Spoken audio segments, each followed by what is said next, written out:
નમસ્કાર મિત્રો, આપ સર્વેનું આપણી યુટ્યુબ ચેનલ એસકે સ્ટડી ટોકની અંદર હાર્દિક સ્વાગત છે.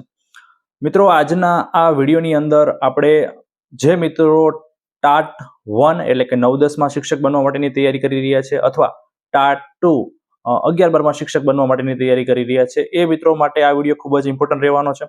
કારણ કે આ વિડીયોની અંદર આપણે કન્ટેન્ટની તૈયારી કેવી રીતે કરવી એના વિશે હું વાત કરવાનો છું. તમને ખ્યાલ જ છે કે 11-12 હોય કે 9-10 હોય, એમાં પ્રિલિમની અંદર 80 માર્કનું કન્ટેન્ટ પૂછાય છે અને એ જ વસ્તુ પાછું તમારે મેન્સમાં આવવાનું છે પેપર 2 ની અંદર.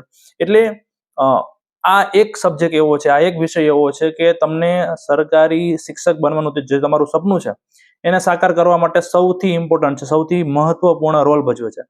કેમ કે આની અંદર જો તમે થાપ ખાઈ ગયા, આમાં જો માર્ક કપાણા તો તમે બીજા વિષયની અંદર માર્ક કવર કરી શકવાના નથી.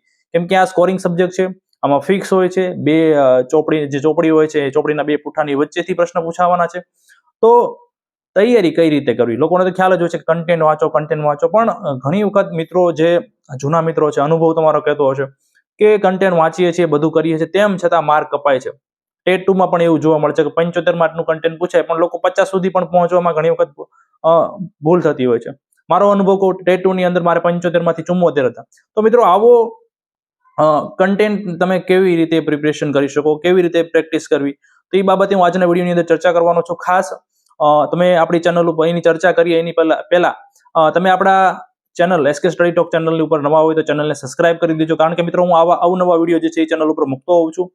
સાથે સાથે આપણી Telegram channel SK study talk, જ્યાં 13,000 કરતા પણ વધુ લોકો જોડાયેલા છે, તો મિત્રો ત્યાં પણ જોડાઈ જાઓ. ત્યાં પણ હું ઘણી બધી બાબતો જે છે એ શેર કરતો હોઉં છું, અગત્યની નોટ્સ પણ મૂકતો હોઉં છું, જે સરકાર દ્વારા મૂકેલી હોય અમુક સારી એવી લિંક જ્યાંથી તમે સારું એવું સાહિત્ય મેળવી શકો, તો એ પણ હું જે છે એ મૂકતો હોઉં છું.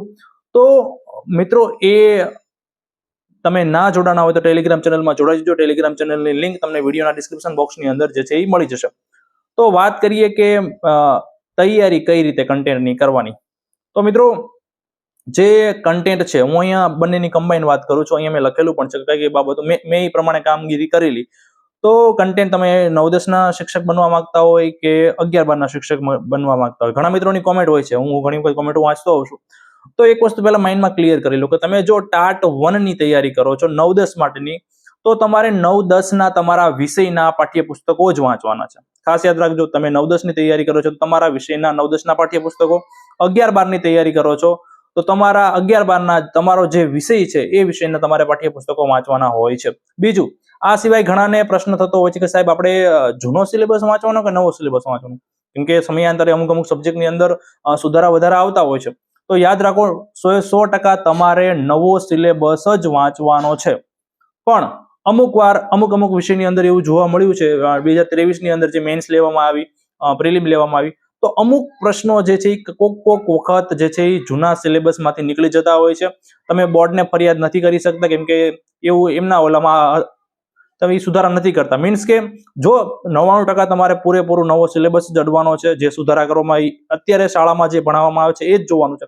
પણ થોડોક સમય વધે તો છેલ્લે જે જૂનો સિલેબસ છે, ઉદાહરણ તરીકે વાત કરું કે 9-10ની અંદર જે ગણિત વિજ્ઞાન છે, એની અંદર ઘણા બધા ચેપ્ટરમાં કાપ મૂકવામાં આવ્યો, અડધું કરી દેવામાં આવ્યું છે, અમુક ચેપ્ટર કાઢી નાખવામાં આવ્યા છે.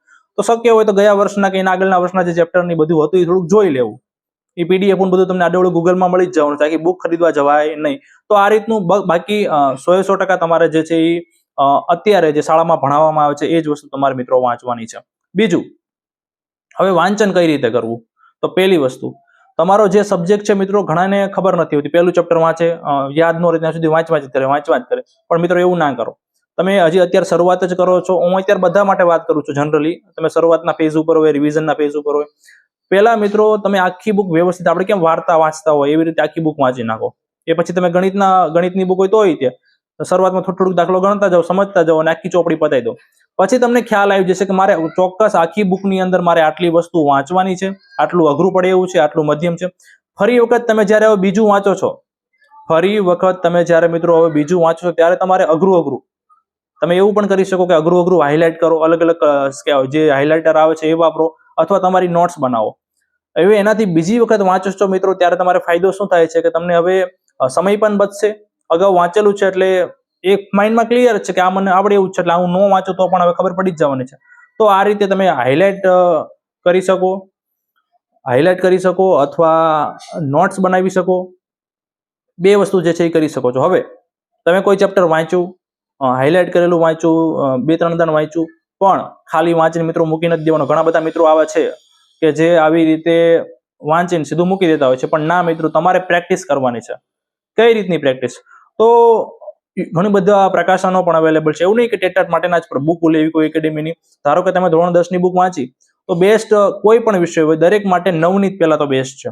એ સિવાય ગાલાના પ્રકાશનો કે બીજા કોઈ પણ પ્રકાશનની તમે જ્યાં તમને એમસીક્યુ, ખાલી જગ્યા, ખરા ખોટા ની બધું આપેલું હોય તો તમને ખ્યાલ આવશે કે તમે પોતાની જાતે એની તૈયારી જોશો કે મને કેટલું આવડ્યું. તો એ ખાસ નવનીત છે, ગાલા છે. એ સિવાય અપેક્ષિતો આવતી હોય છે, અસાઇનમેન્ટ આવતા હોય છે. ઇંગ્લિશ જેવા સબ્જેક્ટની અંદર સ્વાધ્યાય પોથી બેસ્ટ છે, સ્વાધ્યાય પોથી જેવી કરવું પડે. એ સિવાય 10-12 ખાસ કરીને ધોરણ 10 જે આવતું હોય, ધોરણ 12 આવતું હોય, તો શક્ય હોય તો છેલ્લા 5 વર્ષના બોર્ડના પેપર પણ જોઈ લેવા.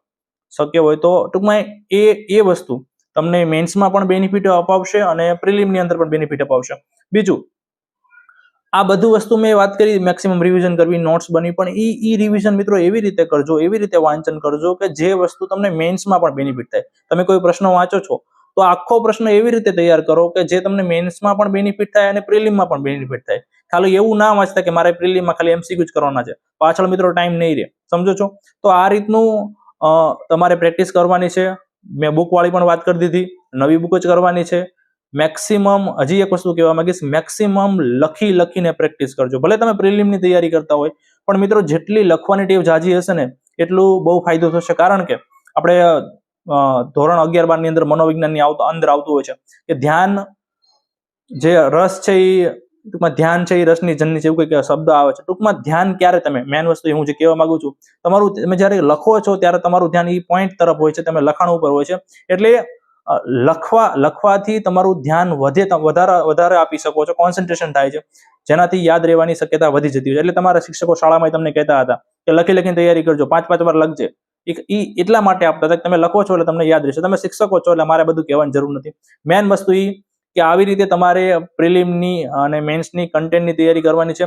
ખાલી તમે એક ચોપડી વાંચીને મૂકી દેશો અને હાલો કન્ટેન્ટ એકદમ વચી ગયું, એવું ના કરતા. એમાં તમારે માર્ક જશે. ઘણા બધા મિત્રોના 2023 ના પેપર તમે આપ્યા જશે મોટા ભાગના, તો માર્ક કપાણા હશે. એકવાર વાંચો, બીજી વાર તમે હાઇલાઇટ કર્યું ઈ વાંચો, ત્રીજી વખત વાંચો, સાથે પ્રેક્ટિસ કરો.